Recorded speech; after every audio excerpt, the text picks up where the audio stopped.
नमस्कार आदाब, मैं रवि कुमार गुप्ता।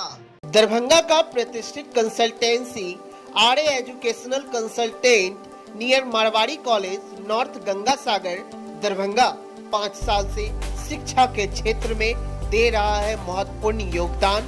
अब तक 5000 प्लस छात्रों को निशुल्क परामर्श करवाया गया है। हिंदुस्तान से लेकर विदेशों तक में प्रसिद्ध विश्वविद्यालयों में करवाएं अपना नामांकन। Medical, engineering, management, pharmacy, agriculture जैसे क्षेत्रों में ले सकते हैं डायरेक्ट एडमिशन। साथ ही साथ बिहार स्टूडेंट क्रेडिट कार्ड से जुड़े कॉलेज भी उपलब्ध है। तो देर किस बात की, आज ही जाएं RA educational consultant near Marwari college north Ganga Sagar Darbhanga.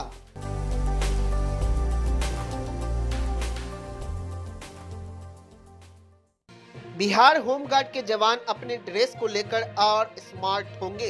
अब जवान ब्रांडेड कंपनी की वर्दी पहनेंगे। इसको लेकर बड़ी संख्या में कंपनी को वर्दी को लेकर ऑर्डर दिया गया है। खरीद के लिए मॉन्टी कार्लो कंपनी को ऑर्डर दिया गया है। 1500 रुपए होंगे खर्च। यह फैसला होमगार्ड जवानों को ड्रेस के एक समानता लेने के लिए किया गया है। होमगार्ड जवानों को नई ब्रांडेड वर्दी देने के लिए उनको अपने भत्ते से 1500 रुपए खर्च करने होंगे। बिहार में 56,000 जवान हैं। बिहार में होमगार्ड के 56 जवान हैं। जवानों में 2 साल में 10,000 रुपए ड्रेस भत्ता के रूप में 10,000 रुपए को राशि मिलता है। कुछ जवान ड्रेस खरीदते हैं तो कुछ नहीं खरीदते हैं। अलग अलग महीने में वर्दियों की खरीदारी को लेकर कारण रंग और गुणवत्ता अलग अलग हो जाती है, जिससे होमगार्ड के जवान में एक रूपता नहीं आ पाती है। नई व्यवस्था का उद्देश्य यही है कि जवान एक तरह ही वर्दी में दिखे। नालंदा में एसपी ने 3 एएसआई को सस्पेंड कर दिया है। यह कार्रवाई थाने की छत पर शराब की बोतलें मिलने के बाद हुई है। दीपनगर थाने के छत पर मिली थी बोतलें। नालंदा के दीपनगर थाने के छत पर शराब की कई खाली बोतलें बरामद हुई थी, जिसके बाद जांच के आदेश दिया गया था। के बाद 3 एएसआई पर आज गाज गिर गई। यह सवाल उठता है कि आखिर थाने की छत पर शराब की बोतलें कैसे पहुंची। यहां पर कोई आम आदमी तो आता जाता नहीं है, जिसके बाद पुलिस कर्मियों पर ही सवाल उठ रहा था। सीएम के गृह जिले में शराबबंदी बना मजाक।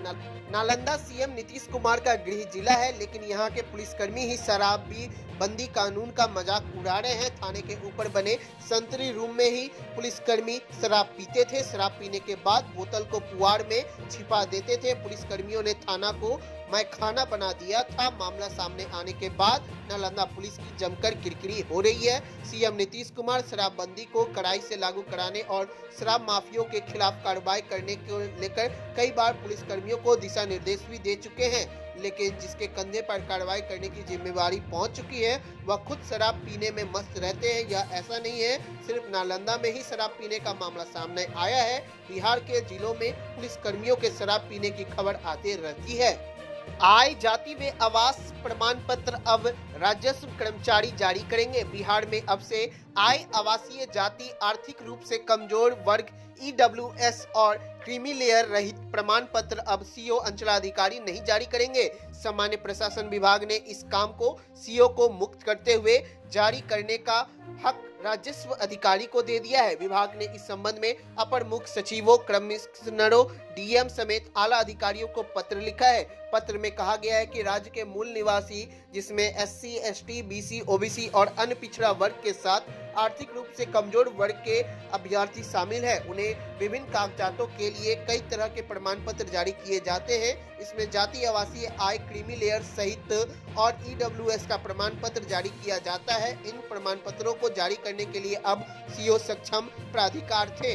अब इसमें बदलाव किया जा रहा है। जमीन संबंधी कई तरह के काम का भार अब सीओ पर है। ऐसे में लोगों को इन सुविधाओं को प्राप्त करने में परेशानी आ रही है। यह देखते हुए प्रमाण पत्र जारी करने की व्यवस्था को आसानी से बनाने के लिए अब सीओ के स्थान पर राजस्व अधिकारी को इसकी जिम्मेदारी दी गई है। राजस्व अधिकारी द्वारा जारी प्रमाण पत्र मान्य होगा। पटना से बिहार के लिए सभी 38 जिलों तक चलेगी 50 नई बसें। भूटान में काठमांडू जाना भी होगा आसान। बिहार राज्य पथ परिवहन निगम की नई बसें चलाने के लिए तैयारी चल रही है। अब परमिट मिलने का इंतजार हो रहा है। 70 बसों में से 50 बसें पटना आ गई है। बसों के परमिट और निबंधन की प्रक्रिया पूरी की जा रही है। फरवरी प्रथम सप्ताह तक सभी 25 इलेक्ट्रॉनिक बसों के आने की संभावनाएं हैं। बिहार राज्य पथ परिवहन निगम बसों के संचालन के लिए रूट तैयार कर रही है। निगम अधिकारियों का कहना है कि सभी बसों के आने की प्रक्रिया जल्द पूरी हो जाएगी। इसी बीच परमिट लेने की भी प्रक्रिया पूरी हो जाएगी। बसों के पहुंचते ही निबंधन कराया जाएगा। सभी प्रक्रिया पूरी करने के बाद बसों का परिचालन शुरू होगा। मुख्यमंत्री नीतीश कुमार के हाथों बस परिचालन की शुरुआत करने की तैयारी है। राज्य के सभी 38 जिलों को जोड़ने वाला रूट तैयार किया जा रहा है। 70 बसों में से 15 बसें वातानुकूलित होगा। साथ ही दिल्ली वाराणसी को बसें जुड़ेंगी। भूटान भी जाना आसान होगा। बिहार की राजधानी पटना से राज्य के सभी जिला मुख्यालय जुड़ जाएंगे। यातायात सुविधा में विस्तार हो जाएगा। बिहार में ठंड और कोहरे का कहर जारी है। बिहार में जारी ठंड के कारण शुक्रवार को 4 विमान रद्द हो गए और 9 जोड़ी विमान विलंब से उड़ान भर सकी। भीषण ठंड के कारण कई जिले कोल्ड डे की चपेट में आ गई है। मौसम विभाग ने लोगों को ठंड से आगाह किया है। राजधानी पटना में कोहरा छाया रह रहा है, वजह से लोगों को दिनचर्या बुरी तरह से प्रभावित हो रहा है।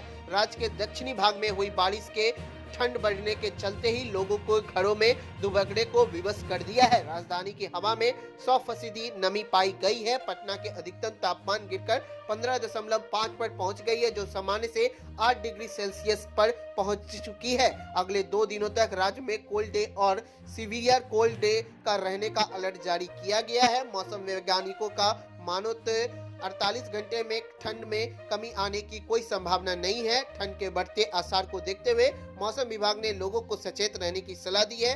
मौसम विभाग ने दावा किया है कि शुक्रवार को पटना में इस साल का सबसे ठंड दिन रहा है। पिछले 48 घंटे में राजधानी पटना के अलावा मुजफ्फरपुर, भागलपुर, गया, फारबिसगंज, पूर्णिया, दरभंगा और छपरा में कोल्ड डे की स्थिति रही है, जिससे लोग बेहाल हैं।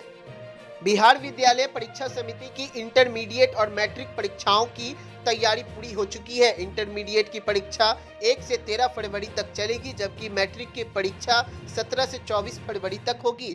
कदाचार मुक्त परीक्षा को लेकर बिहार के सभी जिलों के एसपी और डीएम को पत्र लिखा गया है।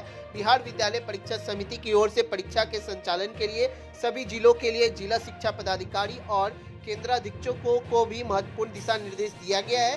कोरोना संक्रमण को देखते हुए बिहार विद्यालय परीक्षा समिति ने इस बार कई गाइडलाइन जारी की है। सरकार इस बार कदाचार मुक्त परीक्षा को लेकर के भी आयोग अधिक गंभीर है। अब परीक्षा के दौरान कदाचार करते हुए अगर किसी को पकड़ा गया तो उसे 2000 रुपए का जुर्माना भरना होगा या फिर 6 महीने जेल की सजा होगी। जरूरत पड़ने पर दोनों सजा एक साथ भी हो सकती है। शिक्षा विभाग की ओर से जिलाधिकारियों और पुलिस अधीक्षकों को लिखे पत्र में यह कहा गया है कि संवेदनशील परीक्षा केंद्र पर नियमित पुलिस बल की तैनाती की जाए। एग्जाम सेंटर में मुख्य स्थलों पर सीसीटीवी कैमरा लगाए जाए और परीक्षा केंद्रों के बाहर वीडियोग्राफी कराई जाए। समस्तीपुर में अपराधियों का मनोबल 7वें आसमान पर। दिन दहाड़े नगर थाना गेट के समीप से महिला से 4 लाख की लूट हुई है।